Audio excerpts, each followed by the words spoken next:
everybody, Crystal Beaudry here with Crystal's Clean Kitchen. So Thanksgiving is fast approaching and I wanted to be able to put out another pie recipe for this year. Now I did a couple of them last year. I did a pumpkin pie and I did a French silk. Both of them are unbelievably amazing and they're so good. So I'll make sure to link those videos down below. And then if you haven't checked out our crust video yet, that was in the previous video that I just posted. I will link that one down below too. But this crust that we're gonna be using today, it is grain-free, it's sugar-free. It only takes like 10 minutes to make.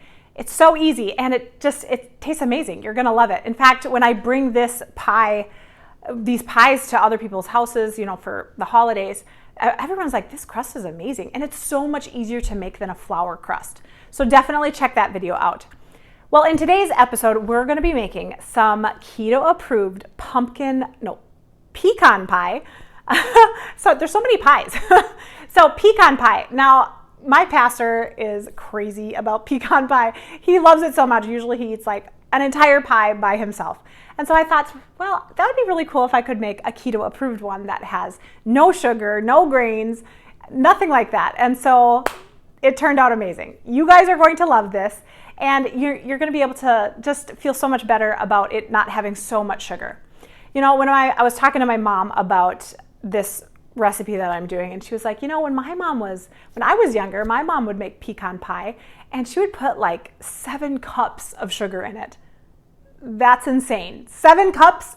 Oh my word. I can't even believe it. So knowing that this is sugar-free, and all of that, it makes me feel so much better about giving it to my kids, giving it to my family, and you guys are gonna love it. It still tastes amazing. So the taste factor is still gonna be perfect.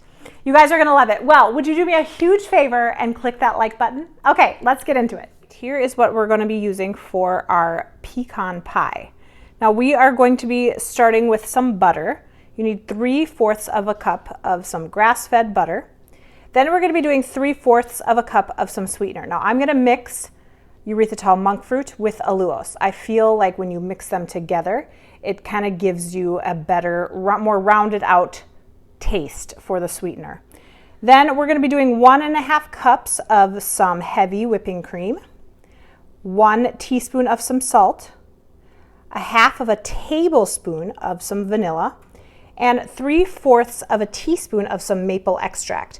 Now I got this stuff from Amazon. It was not that expensive, and I'll make sure to link that down below.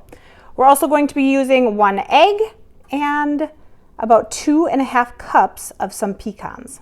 So I've turned my pan on medium. I'm going to be adding in the butter. Really wedged it in there good.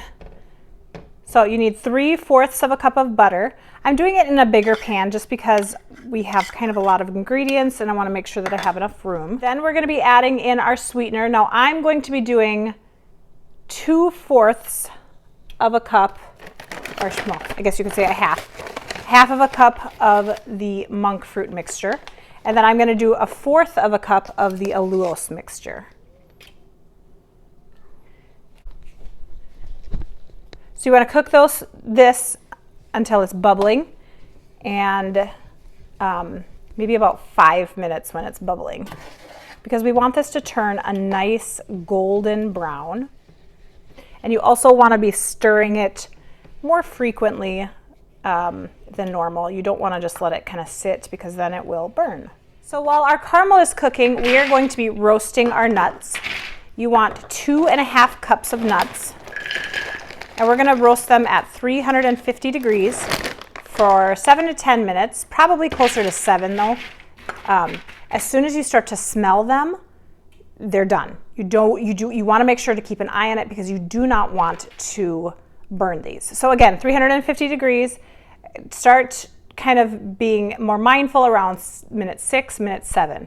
And then we are not going to be using all of these nuts in the middle of the pie. We're going to be taking 2 of the cups of nuts and chopping them up so that we have a smaller mixture, and then we'll leave 1/2 cup for the top to make it look pretty. We have our helper Kaden stirring the caramel. Now we're going to be adding in our 1.5 cups of some heavy whipping cream, and then we're going to be adding in our 1 teaspoon of some salt. Now, we are going to be simmering. I kind of turned the heat down a little bit just because I want to simmer it Here's the 1 teaspoon of salt. I want to simmer it for about 15 to 20 minutes because we want this to get super thick and more caramel-like. And once it gets really thick, it's going to be able to coat the back of the spoon that you're stirring it with. All right, so we have Caden here diligently stirring it. We are cooking it for 15 to 20 minutes, so it's going to take a while. We just roasted our nuts and they came out smelling beautifully. Now, of course, we kept an eye on them so that they wouldn't burn because those burn really easy. Caden, you having fun?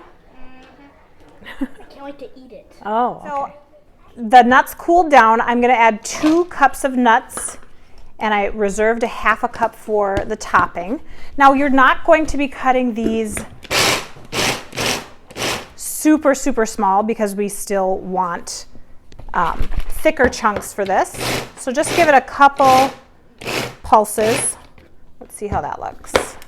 Yes, that looks perfect. All right, Caden, how's it coming along here? Brown. Brown, okay. It's caramel. Okay, check the back of the spoon. Oh, yeah, that's looking pretty good. Am I allowed to eat it?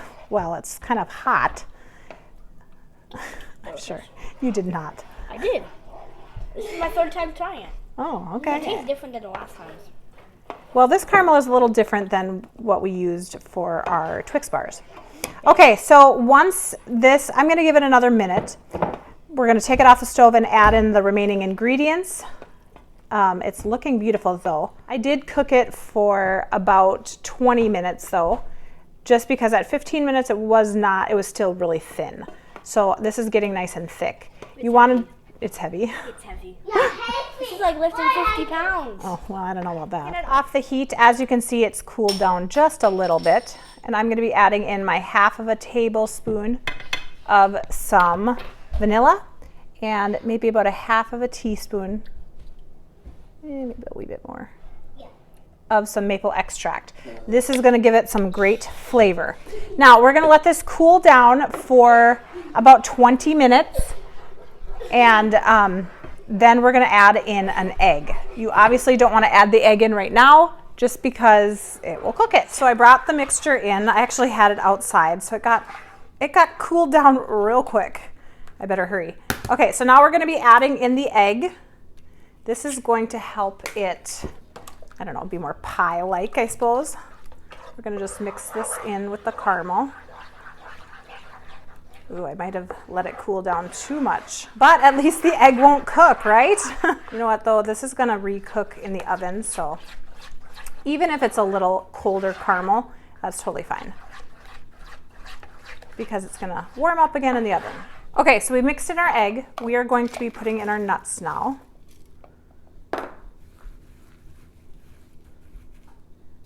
Then I'm gonna put the caramel over that. Guys, this caramel smells so amazing. My son just wanted to keep eating it as he was cooking it. All right, so I'm not going to be mixing the nuts and the caramel together. I'm just going to leave it like that because while it's cooking, it will kind of seep through and be just fine. I'm going to be taking our other nuts now and kind of spacing them out to make the perfect. And if you wanted to do more nuts for the top and make it look really uniform, that is fine also. So this is kind of funny because my pastor absolutely loves pecan pie. In fact, he says that most of the time when he eats it, he ends up eating a whole pie by himself. And now that he also follows a more keto-friendly diet, I was thinking about this as I was making it. I was like, oh, that would be so fun. I bet he would love this. And that way, when you're eating it, you don't feel so guilty for having so much sugar and all of the bad carbs and all of the bad ingredients. This pie is so delicious, and it has way better ingredients than your average pie.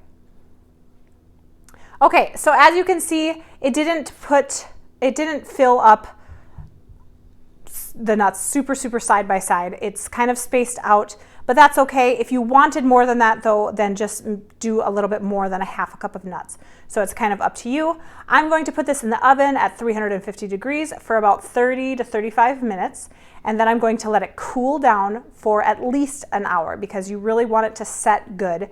I'm even going to be putting it in the refrigerator so that it sets a little faster if possible. But actually, you know, pre-making this, making it overnight is a great idea because it can really set perfectly in the fridge. When you put it in the oven, I don't want the edges to get super, super burned. So I just kind of made a little thing to put over it with parchment paper just so that the edges don't get burned and it's still gonna cook nicely. All right, you guys, that was it. Thank you so much for watching. Now, don't forget to check out the crust video because that one is amazing also. This turned out great. I left it overnight and it set beautifully. It cut perfectly. There was no crust sticking on the bottom. It just came out beautifully. Let's give it a taste test.